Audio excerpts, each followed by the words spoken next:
Okay, perfect. So, who from here don't know what is the RPC API, JSON RPC API? Everyone knows that? Yes? RPC API?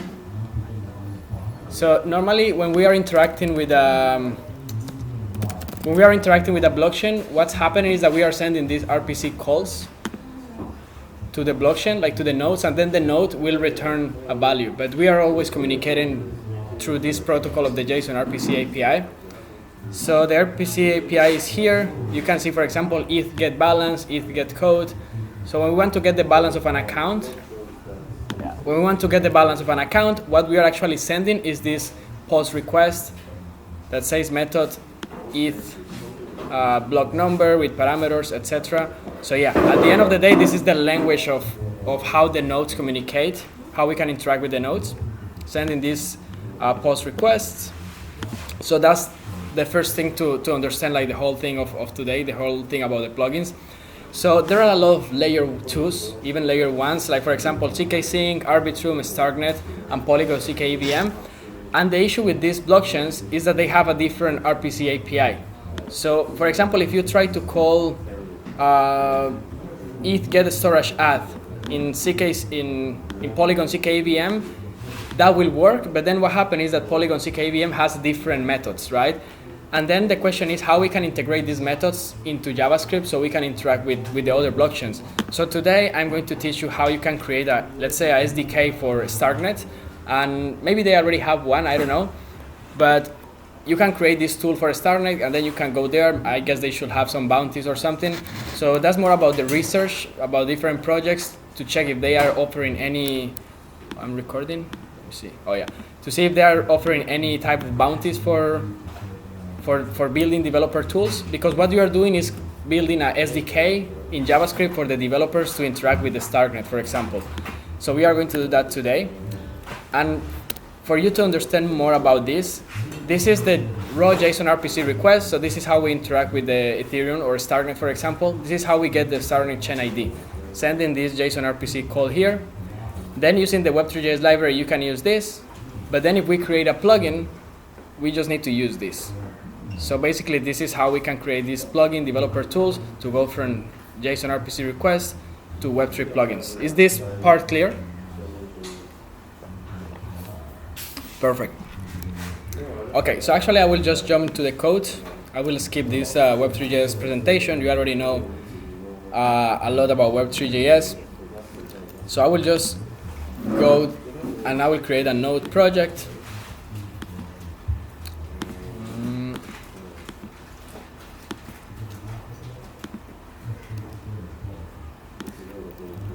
And then at the end of the workshop, maybe in 20 minutes, I will not do it like too long, we are going to have something like this. Like for example, this namespace plugin. We are going to have the package installed in, the package published in NPM. Okay, this is a little bit slow. I'm going to create a node project. Yeah, so then by the end of this workshop, we will have something like this. An NPM package that I can send you the link, you can install my plugin, and then you will be able to use it, which will be kind of useful. So first thing, we just need to create a node project. Oh, I created. First we create a folder. ETHSafari workshop. Oh, that already exists. Workshop Saturday.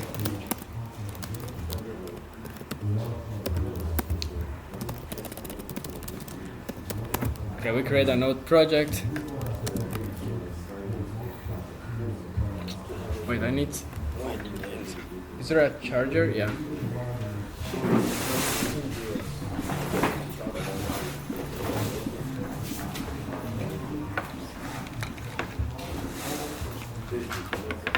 Oh, thank you.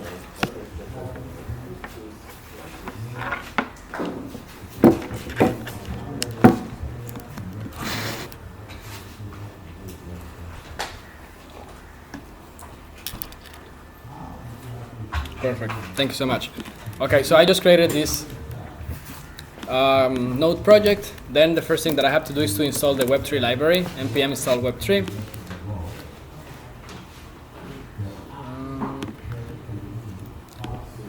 Ooh. And hopefully we will install the web3 library here.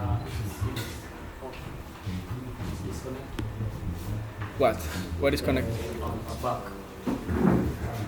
Went off for like now back. Should I change the Wi-Fi? No, I'm saying the projector went off but it's back. Oh, okay, yeah, it's fine. Yeah. Is this the correct Wi-Fi, right? with liquid? Because that's not working. Yeah. Okay, so let me just go through the slides to tell you what we are going to do. So these are the Ethereum JSON RPC APIs that I told you, like ETH send raw transaction, ETH get balance, ETH gas price, ETH call, etc. But then, for example, for a starnet, we have starnet_chain ID. If you try to send this to Ethereum, Ethereum will say, I don't know what is this RPC called. So it will return an error.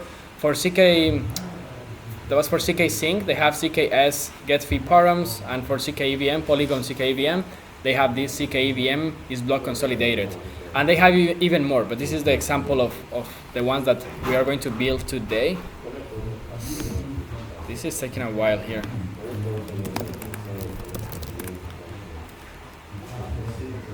Okay, and then to create a plugin, the only thing that we need to do is to import the Web3 plugin base module from the Web3 library. Yeah, to import the Web3 plugin base module, then we create a JavaScript class, a TypeScript class, which extends the functionality from this Web3 plugin base. And then we need to add this property, plugin namespace, which will be the name that the developer will use the plugin. I'm going to show you that. And then we can start implementing any methods that we want. So I can just come here, I will create index.mjs. Yeah, this is not installing yet. Import Web3 plugin base from Web3, then explore whole class. My plugin Safari extends Web3 plugin base. Plugin namespace, I think it's that. Yeah, plugin namespace. And then let's call it ETHSafari. But we are going to struggle with the internet. We don't have another Wi-Fi to connect, because it's not even installing the library. I cannot share with the phone. Let me stop this. And yeah, then you will be able to follow later. Okay, so I just created this class. I created the plugin namespace, and then we can start implementing methods. So for example, I'm going to only write one to interact with the starnet. Which one? Oh, I don't know if I have. I don't have that thing. Oh, that's USB. Oh, I don't have that. That's like the. Yeah, I don't have that. I don't have that port. Normal USB.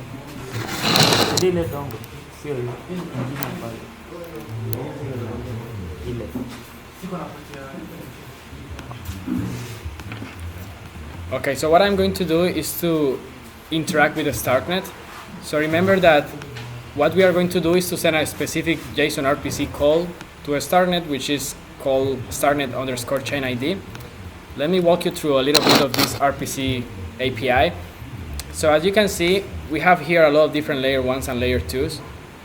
And then if I'm in a startnet, we can see that all these methods that are here are only compatible with the startnet, as you can see here. So all these methods can be like wrapped into the plugin, because by default, like web3.js, ethers, or any other library like cannot interact with the startnet, except if they have already a SDK. But then we are going to use this starnet_chain ID RPC to get the starnet chain ID. So to do that, we need to create a custom RPC call by typing this .requestmanager.send, and then here this will accept two parameters, the method and the parameters, two properties. Yeah. So the method is the method that we are sending. In this case, it will be startnet underscore chain ID. And then the parameters, it doesn't receive any parameters. Here we can go to the API and we see that the startnet doesn't get any parameters. And then we can store this in a variable, chain ID. And let's just console log this. Startnet chain ID. Chain ID. Perfect. So this is the only way that we will be able to interact with the startnet using web3.js or any JavaScript SDK. And I'm going to create another file here just for testing. And this is kind of how the developer that will use our plugin will need to interact with the plugin. So it will be my plugin. So we need to import the plugin, then we need to import web3. We need to initialize a RPC endpoint which is connected to a startnet. So const web3 equal to new web3, and then here a startnet RPC that I'm going to show you that right now. Then we need to register the plugin that we just created. So web3.register plugin, new my plugin Safari. And this is kind of the same thing that we need to always do. First we need to import plugin and web3. Then we need to initialize the RPC, like talking to the network that we want to interact with, in this case startnet. Then we need to register the plugin, and then we can use the plugin. So to use the plugin, the final developer will just need to run web3.ETHSafari. So that's why this name is really important, because that's how the developer will use that. So web3.ETHSafari dot, and then the method that we are calling here, which is a startnet. And then let's see if this works. Yeah, then we are kind of calling this method here. Let me just find the startnet RPC. Here in the slide 24, I have different RPC URLs, so I'm just going to use this one for startnet.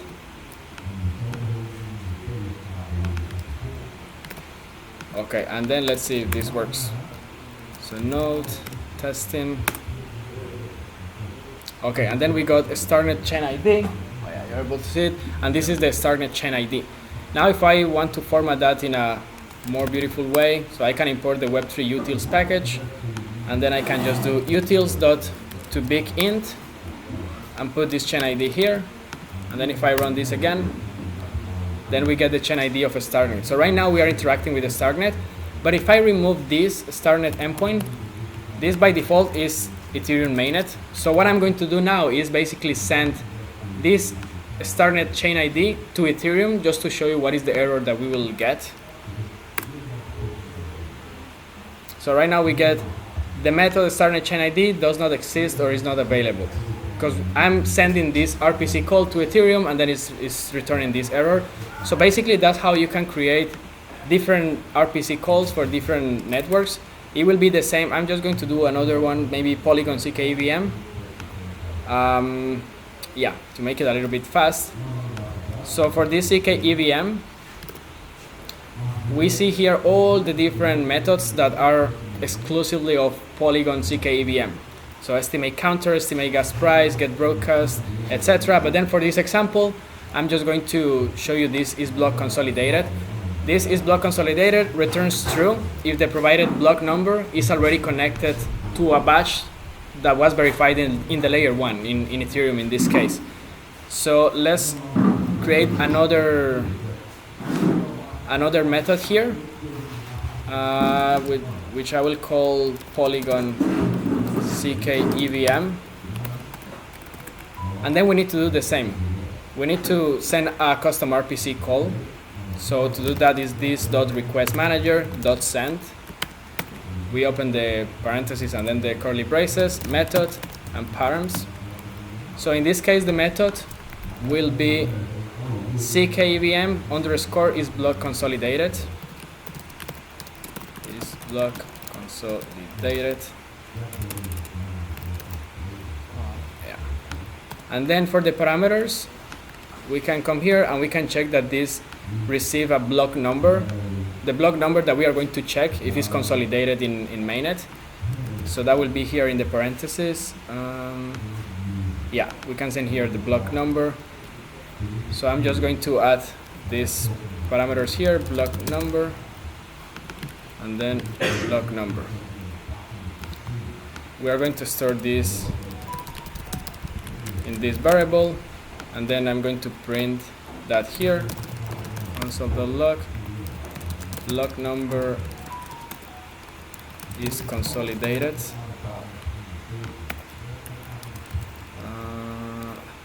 Actually, let's put here response. This is, yeah. Okay, I want to know if you're a little bit lost with this. I will be able to start from scratch even with the StarkNet or whatever, because my idea is that you really learn about this RPC call, so you will be able to build these plugins by yourselves. So does anyone has any question with this? Don't be shy. You're lost. Okay, someone else is lost? From StarkNet?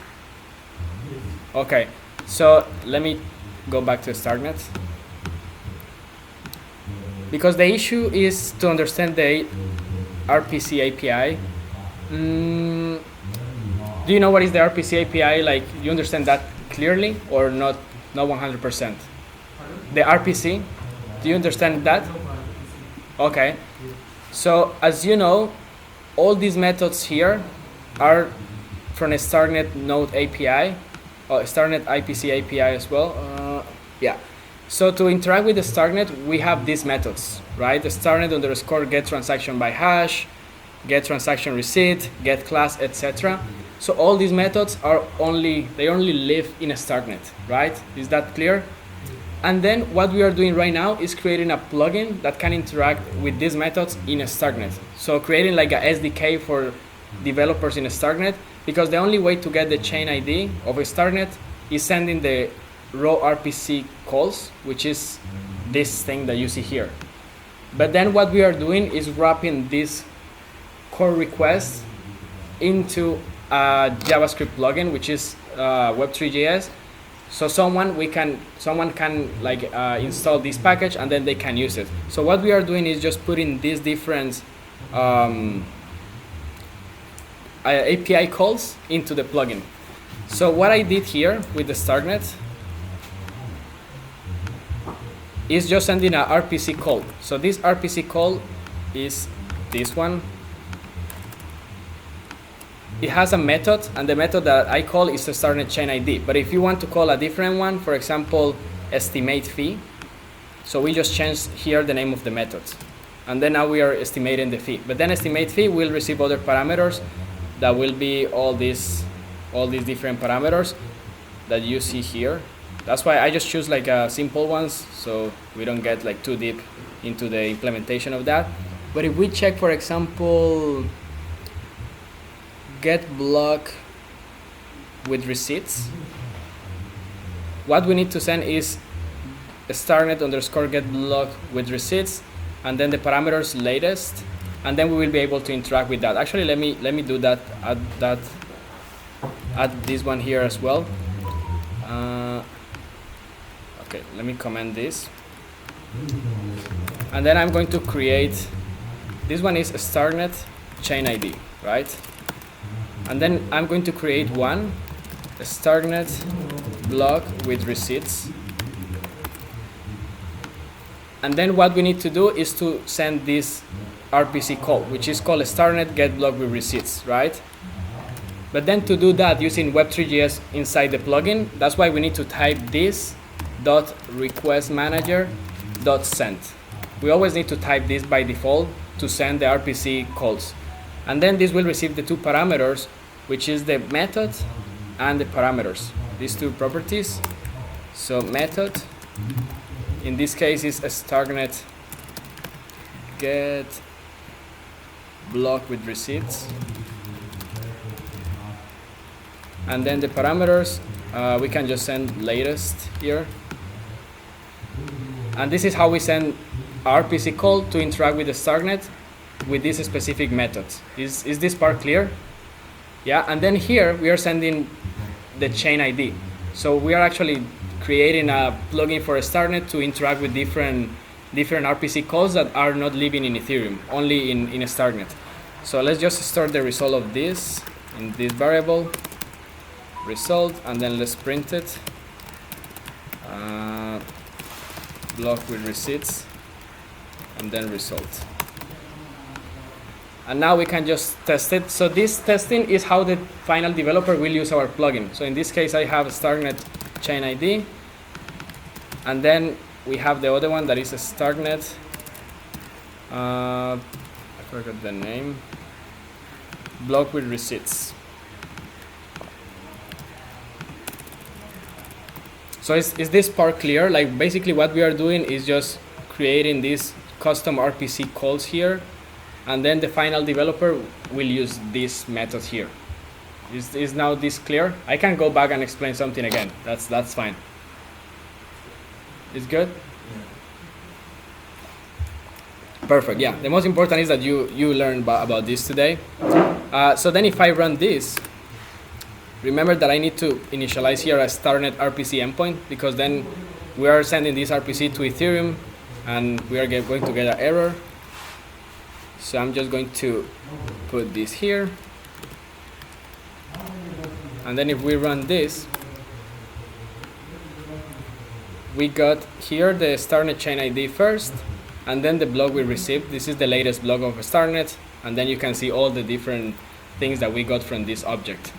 Another thing that is nice to have is I'm going to have the RPC endpoint talking to Ethereum here, and then we can hard code in the plugin that every time that you are using this method, you are talking to a StarNet by setting the provider like this dot set provider, and then I am putting the StarNet RPC endpoint. So what happens is that when you call this method, first you are going to set the provider to talk to a StarNet, and then you are going to make the call. So in that case, it doesn't matter which provider you are setting up here. In case right now we have mainnet, but then when we make this call, we are going to connect directly to a StarNet. So if I do this here and here, that will work regardless of the chain that we have here. For example, I'm going to initialize a Polygon CK EVM. But then every time that we call these two methods, we are setting the provider to interact with the StarNet. And you see that we still have the good result. Do you understand this part of the RPCs, the RPC provider?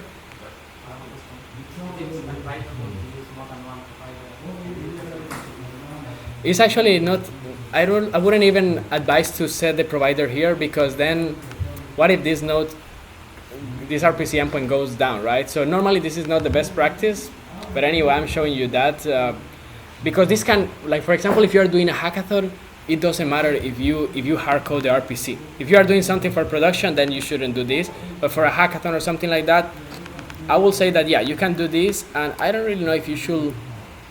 Yeah, I think you can send an arrays of RPC endpoints, or then the other thing that you can do, just have a different options here of providers in case that this one doesn't work, then connect to this one or connect to this one until one works. Yeah, in this case, this one is a free one that I got online. But yeah, I wouldn't advise that. The best is that the developer that is using the plugin, put here the provider or injected provider, and then you connect directly to MetaMask with CK with the StarNet. But yeah, I wouldn't advise that. Just for hackathons or bounties, that will still be fine. Yeah. Any other questions so far? Clear? Perfect. So I'm going to do this one for Polygon CK EVM. So we have the same thing here. Remember that to send a custom RPC call is this .requestManager.send. Then we have the method and parameters. In this case, is CK EVM is block consolidated. To check that that block is consolidated in the layer 1. And then we are going to check that here. So in this case, okay, I already have the Polygon CK EVM here. So web3.ETHSafari.isBlock consolidated. And then we need to send a block. Let's send block 1. That will return true because that was already consolidated. Oh, okay, make a mistake. Oh, it's Polygon CK EVM. So yeah, web3.ETHSafari.polygon.ck and we are getting an error. Okay. Good question. That's happened when we use JavaScript, right? Okay, this request method is not supported, so this is CKEVM RPC. So let's just change here the RPC. Let's do the same. This dot set provider. It's weird because I'm using it here. Oh yeah, I know what happened now. Because we are calling first these two plugins, so it's setting the provider to talk to StarkNet. So then when we do this call, it's sending this call to StarkNet instead of Polygon. So that's why now I'm hard coding the provider to Polygon here. And now let's try this. Yeah, so block number 1 is consolidated true. So we have it here. And then if we send the block, actually if we send a string, I think it should work too. Yeah, it works. And then if we send a huge block, I don't know, this, let's see if we get an error. It's consolidated true. Okay, let me see what is the Polygon CK EVM Explorer. And then let's send the latest block number to see if that latest block number was consolidated. So for example, this one.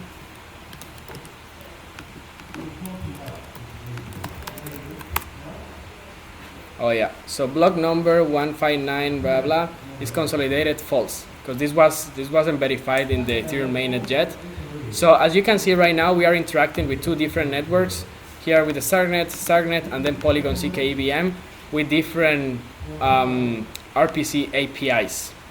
So this is how you create the plugin, and then let me show you the last part, which is interesting, the most important. So now we have a plugin that is working, right, with these three methods. In the slides, I also have a method to interact with Arbitrum and CK Sync, but I'm not going to go through that. It's the same thing, just a different method and then a different provider. The most important is that you get the idea. And then what we need to do is go to our package.json and then set this main to the file that has all the logic of the plugin. In this case, I have it index.mjs, but if you have any other name, so you need to change the name. So when we install this plugin, this goes to this file to check like all the logics and the functions. Then we can create a simple README. And then let's say plugin ETHSafari RPCs. And then we can create like a simple guideline here, which is this.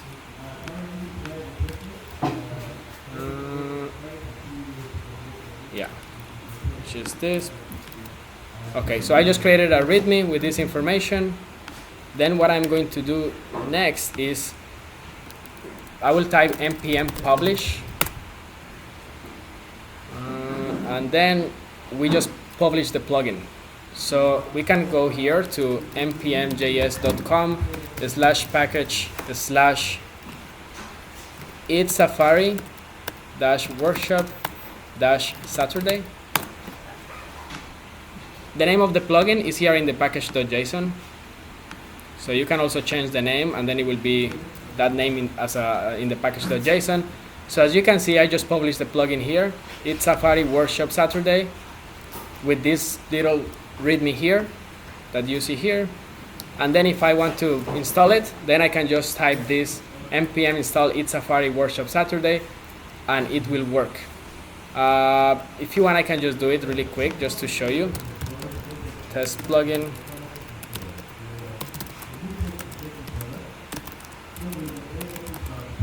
So I just come here to this new project. We create a node project by typing npm init-y. Yeah, we have our package.json. Then we install the web3 library, npm install web3. And then we also need to install the plugin. So npm install ETHSafari Workshop Saturday. And yeah, the web3 library is installed. The ETHSafari is installed here. Oh, the web3 library. Where is the web3 library? Oh, it's not here. Oh yeah, so we install the Web3 library and then our plugin, and then I can come here and create the index.mjs. So first thing to use the plugins, this is the same as you already use the other plugins for the hackathon. We import the Web3 and the plugin. So import Web3 from Web3, import ETHSafari. What's the name of our plugin? My plugin Safari. My plugin Safari from ETHSafari Workshop Saturday. Then initialize RPC endpoint. Const Web3 equal to new Web3. Then here, only for this plugin, because we did it that way, we need to, we can actually just leave it to Ethereum mainnet, because remember that we set the provider inside the plugin, so it doesn't matter which RPC we have here. Then we need to register the plugin, so web3.register plugin, new my plugin Safari. And then we can just use the plugin, web3.ETHSafari.startnet. I have it here. Yeah, let's just copy this.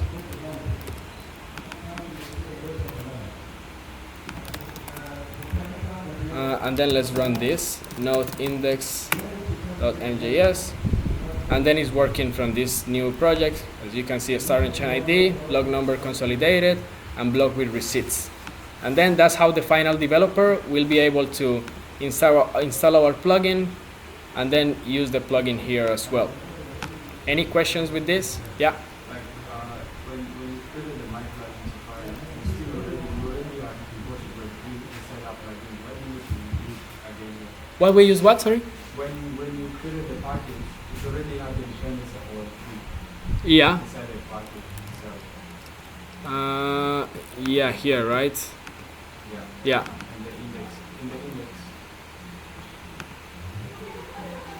But here I'm not importing Web3. I'm importing Web3 plugin base and utils. The follow was test, so testing. Oh yeah, the testing. This is like the same testing, but yeah, this will not be there. This is the same like the index.mjs for testing. But yeah, basically this Web3 will be to register the plugin, and this register plugin, what it's doing is passing all the context of this Web3 object to the plugin. Because for example, right now here, we initialize the provider with the CK EVM RPC endpoint. So what happened is that we are telling the plugin that when you call this request manager, you are using the endpoint that was registered here. Or sometimes when you have like a contract, when you are interacting with a contract, you need to link the context from the plugin. That's why we register the plugin. This register plugin is just linking the context of the RPC endpoint or the wallets that you initialize here to the plugin as well. If you want, this plugin is to interact with RPC endpoints, but you can also have plugins to interact with the smart contracts. When you want to kind of put the ABI into a plugin, and then it will be easier to interact with oracles, for example. This is something that you can also do. I don't know if you guys wanna check that as well, or we can finish that now too. I don't have any issues. What do you want? Sorry, what? Oh, that you wanna see that? Okay. I haven't prepared that, but let's improvise. Let's improvise that. Yeah, I have just this link here of Chronicle oracles. Do you know Chronicle oracles?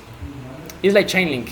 Who know? Okay, we are going to do a plugin now to interact with data feeds. Are you familiar with Chainlink data feeds? Who is not familiar with Chainlink data feeds? Perfect. So Chainlink data feeds. Okay, let me just close everything. Close this. Close this. Plugin oracles. Okay, so Chainlink data feeds are basically a bunch of smart contracts on chain that you can interact with to get the price of any asset. So if you come here to Chainlink data feeds, you can see, if for example I want to get the price of BTC on chain, you need to use data feeds, right? Because there is no way to access to data off chain on chain, right? So if you want to get the price of Bitcoin, you come to Chainlink, And then you can make a call, for example, to this contract that they have here. This is also in Ethereum mainnet, but they have different networks. And then when you come here, you can use this, it's called answer, I think, or latest answer. And then the latest answer is returning the price of Bitcoin with all these decimals. In this case, it would be 60,047. So that's how you can get the price of an asset using Chainlink data feed. You just call a smart contract to this function, latest answer, and then you get this value. But then what I'm going to do is to do that with we already have a plugin that interacts with the Chainlink data feed, but now we are going to build one to interact with Chronicle oracles, which will be the same. So let's get one asset. Who can tell me one asset? Something that is not Bitcoin.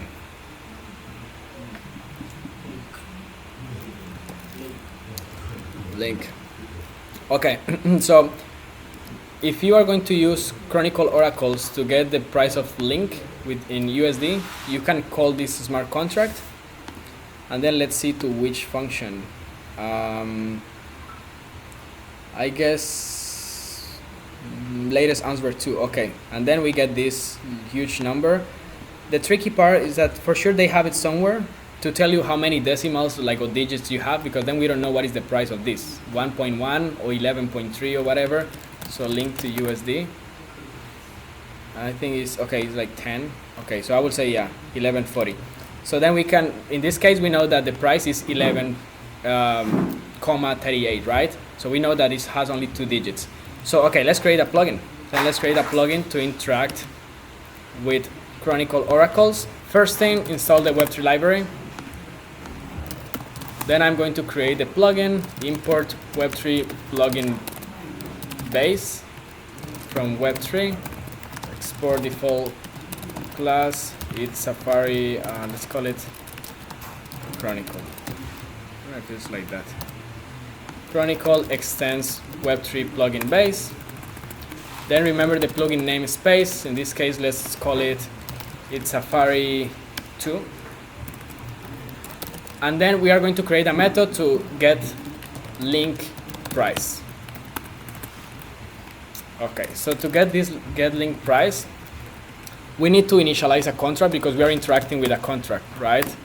So I'm going to import this contract module here. Then we can do const contract equal to new contract. This is how we can initialize a new contract inside the plugin. Then this will receive 2 parameters, a contract ABI and then a contract address. You can see here.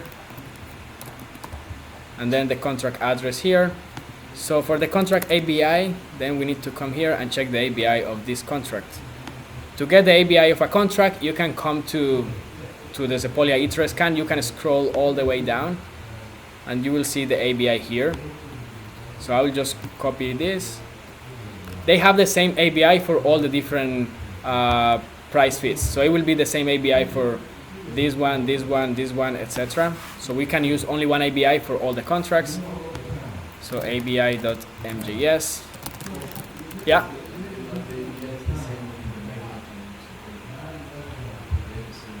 I think so, but we can try that. I think it's the same, but we can try that. So we can make the same call to the same, using the same ABI to different addresses to see if that works. But I think it will be the same, yeah, because it will be kind of the same smart contract. So yeah, we are going to use this ABI for everything. Export default ABI. Literally here I just copy paste the ABI from Ethereum scan. Then here I'm going to import ABI. I don't know if it's like this. From, I hope it's importing the ABI. I'm just going to create this really quick to see if this is importing the ABI. Oh, how can I check that? Oh, okay, yeah, so it's important. That's true. You are smarter than I, so that's good. Thanks for the help. Okay, so then we are importing the ABI. Then we pass here the ABI, and then we pass the contract address. In this case, is this one. So address,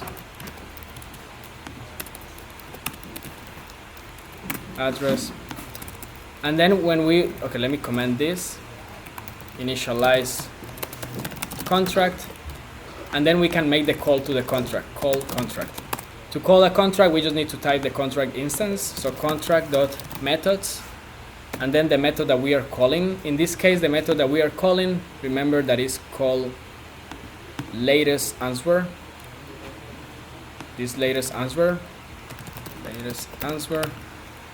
and this doesn't receive any parameters, but this will return the result, hopefully. And dot call, and then print result. This is the link price is result. Yeah, so let me just walk you through this code again. So basically what I did here is we import the Web3 plugin base, we imported the ABI as well, we created this JavaScript class which extends the functionality from the Web3 plugin base. Then we need to create this property to be able to interact with the plugin, and I just implemented this method which is getLinkPrice. So for this getLinkPrice, first we initialize the contract. We need to type new contract, we pass the ABI and the address. Then we are making the call to the contract just by typing contract.methods.latestanswer.call. Remember that this is the function that we are calling inside the smart contract, and then we just print the result here, and hopefully it will work. So let's try this. Testing, then import web3 from web3, import, I forgot the plugin, Chronicle. Then const web3, new web3. In this case, we are interacting with the Sepolia. So we have two options. One is to hardcode the set provider Sepolia here, or the other option is just to put it here. So I'm just going really quick to check a Sepolia provider from chainlist.org.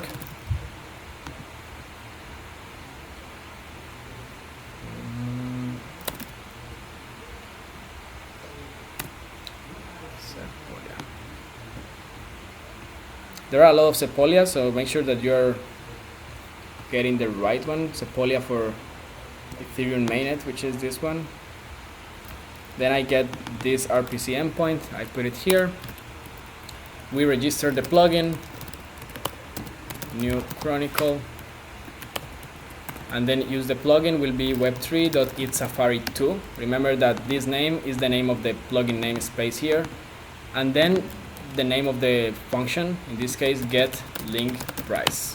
When you use TypeScript, when you make the plugin, you can also use the intelligence, I think it's called intelligence here. So when you put the dot, you will get the method here right away. Get link price. And then let's see if this works. Oh, we also need to do something here. We need to link the contract to the context, and I think it will be like contract.link.this. I hope it's like this, linking context. So basically we are just linking the Sepolia provider from here when we make the call here. Let's try this. Node testing. Okay, and then we got the price of link. We can just type to a string, substring 0.4. Okay, and actually it's 0.2 just to make it easier. And then we get link price is 11, right? And then let's do the same. Now that we implemented this function, it's really easy to implement other functions, so other contracts. So I will just copy paste this, and then tell me another asset that is not link. Matic. Okay, so then let's do Matic. So Matic is another smart contract, right? So I will just change the address to interact with Matic. Get Matic price. And literally we don't need to change anything else. Maybe here we need to change these things. Let's see. And then we just can call, okay, just to show you again, I went too fast maybe. I just changed the name of the function, getMatic price. I just changed the contract address because we are calling a different contract address, but this is the same. I didn't change this, I didn't change this, I didn't change this because we are calling the same name because it's using the same ABI, and then we just print the result here. So now let's run this here as well. web3.ETHSafari2.getMatic_price. And then we get, I guess it's 4. Matic price is, I don't know what is the Matic price. Oh, 0.4. Okay, so actually I guess this has like a 0.41 here. But yeah, then I'm sure that if we dive a little bit more into the Chronicle contracts, there should be a function here that is telling you how many digits or decimal this contract has to be able to do something like more automated. Maybe here with the decimals. No, not here. But yeah, that's more like Chronicle thing. And basically we can just create a SDK to interact with Chronicle. And then instead of initializing contracts and doing all these things, developers can just use this. web3.ETHSafari.getLinkPrice, getMaticPrice, getSolanaPrice, or whatever, depending on how many functions we implement here. Remember that once this is done, what you need to do is go to your package.json and set the main to the same name of the file where you implemented the plugin, so index.mjs. Then once this is done, we just type npm publish, and then we just publish the plugin to the npm package. In this case will be this.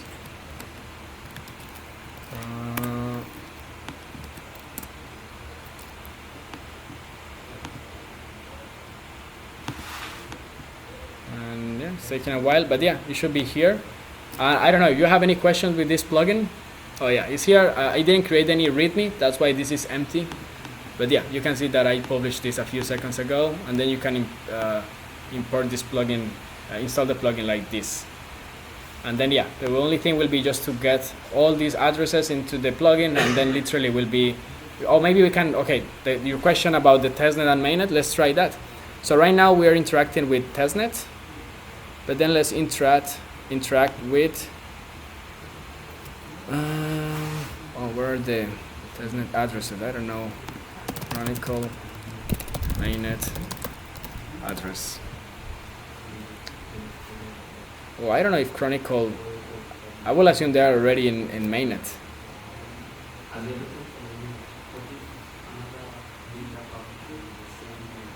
Another what? Oh, it doesn't work. That happened to me actually live in a workshop. I was putting a name that I put the last day, one day before that I was testing. So I put like ETHSafari testing the last day, and then during the workshop I put ETHSafari testing, and it was not publishing. And I was like, why is not publishing? And then I was like in the middle of the workshop, and I was like, I think the internet is not working. But at the end was that I was just putting the same name. I just changed the name.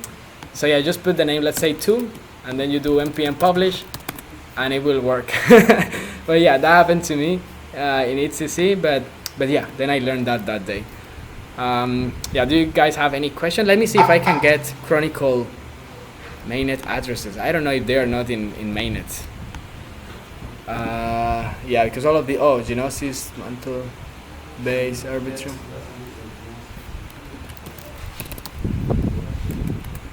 They don't have, but we can try something else, like maybe Genesis mainnet. Yeah? Wanna try this one? Yeah. Okay, so let's try BTC USD. So what we are going to do is just copy paste this method. So get BTC price. Get BTC price in Genesis, because remember that the other ones were in Sepolia. And then we just need to change the contract address.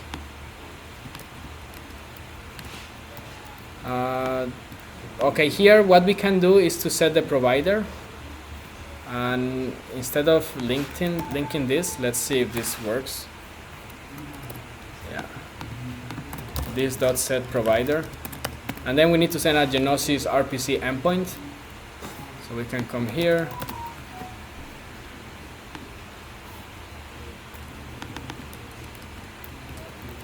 So the only difference between this function and the other ones is that here I'm setting the provider to interact with Genosis, because this contract is in Genosis mainnet.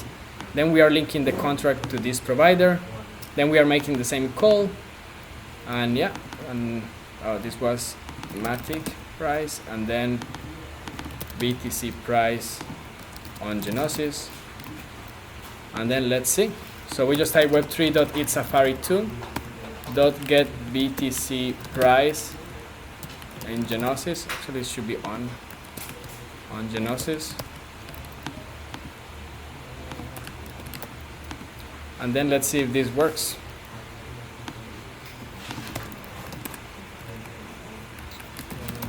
Node testing. And yeah, so the same ABI.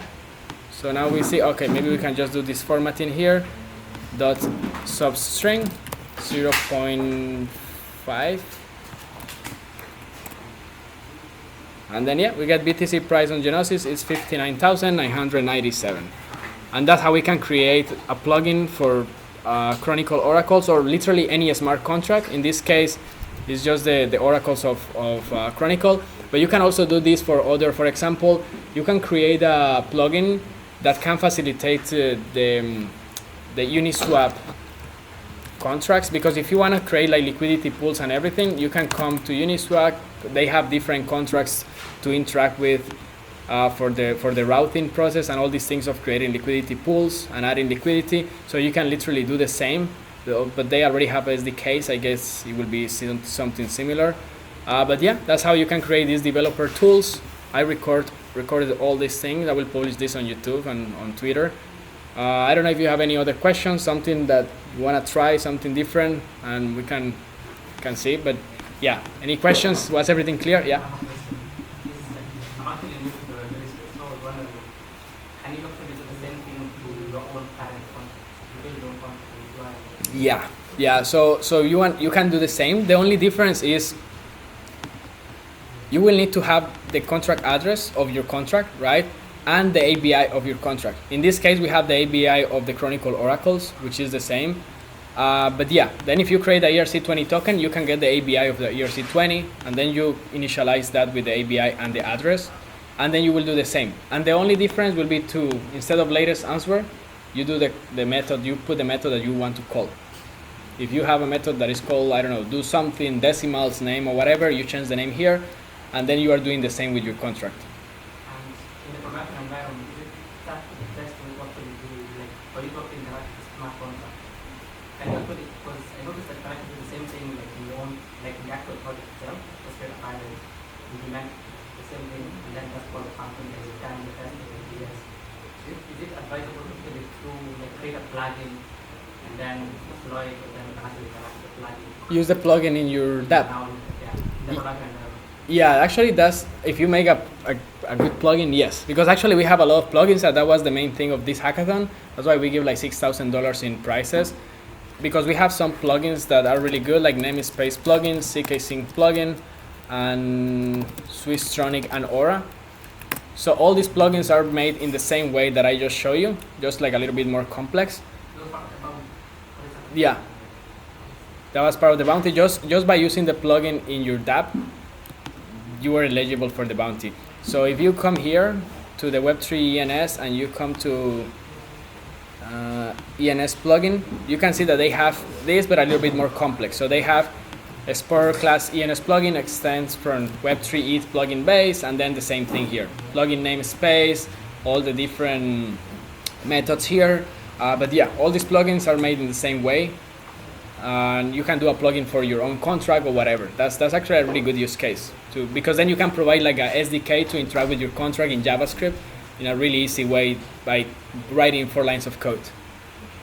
Perfect. Any other questions? Yeah. I have a question. Like, for example, this task of planning looks like a really nice task for beginners.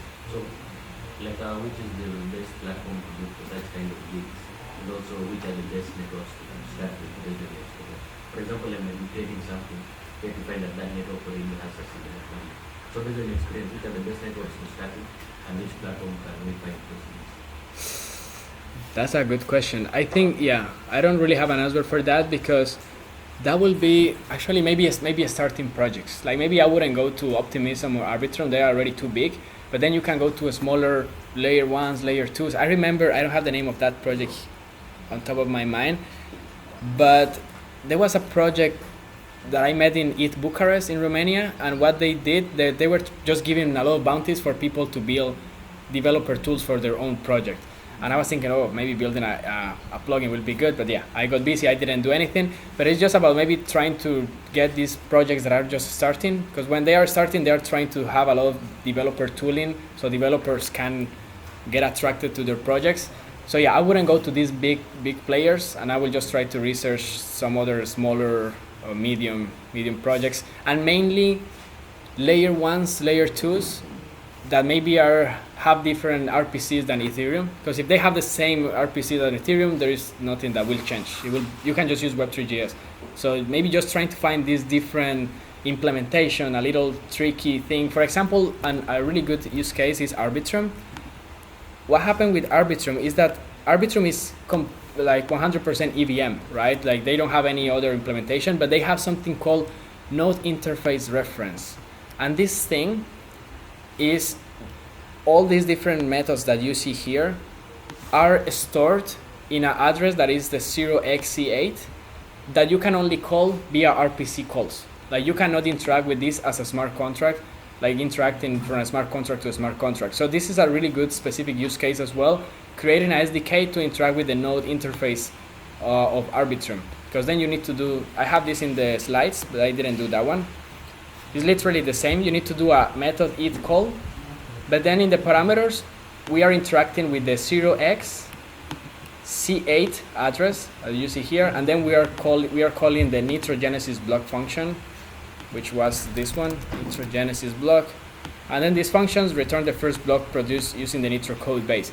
So I think it's even more about research. Making the plugin is easy, but it's about finding the right use case of why my plugin can be useful. Like another things that you can do with plugins is, for example, you can go and use the Google API, and then with web3.js listen to a ERC20 contract, and then you can listen to the events, and then using the Google API you can write the events in a spreadsheet, for example. So you can create a plugin that can do that, and it's just about being creative. That's why I really like this workshop, because it just gives you the little, like kind of like a spark to get inspired.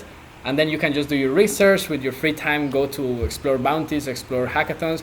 This is really useful in hackathons. Normally in every hackathon, most of the hackathons, they always have for creating developer tooling for my project or things like that. So this can be another use case as well for hackathons. Yeah, I hope that's kind of answered a little bit the question. Yeah, I'm sure just look for new EVM based networks. That's the best place to start. Yeah. I mean, you can even do this with Solana, because Solana also used the RPC. Let's see, Solana. I tried that one time with Solana, but then now they created Solana web3.js for Solana, but then it will be literally the same. The thing is, the RPC for Solana is a little bit more complex, but it's literally. Let's see if we can get one here. Data structure JSON. So if you want to interact with Solana, it will be the same. Oh yeah. But instead of ETH_get balance, you can see that you need to send this thing. You need to send this to API devnetsolana.com. The method is only get balance, and then the parameters is, for example, this. But yeah, then you will need to kind of check what are the parameters and everything, the public key of an account to query, etc. But then you can do this even with non-EVM, but that's a little bit more complex. Yeah, I wouldn't advise to go outside of EVM, but that exists as well, as long as they use the RPC, or if you want with the smart contracts, then you can use the smart contracts as well. So yeah, any other questions? Perfect. Any other questions? That clear? Okay, so I think now we can just jump to the last slide of saying thank you. So thank you so much, guys, for everything, for being here today. You can follow us, ChainSafeTH, web3_js, or you can also find me on Telegram, Santiago Devrel, on Twitter as well. And yeah, I'm going to publish the slides on my Twitter in a few minutes, and maybe the code too. I will also put the code in the slides and in the Twitter. And yeah, thank you so much, guys, for being here today. We'll see you around.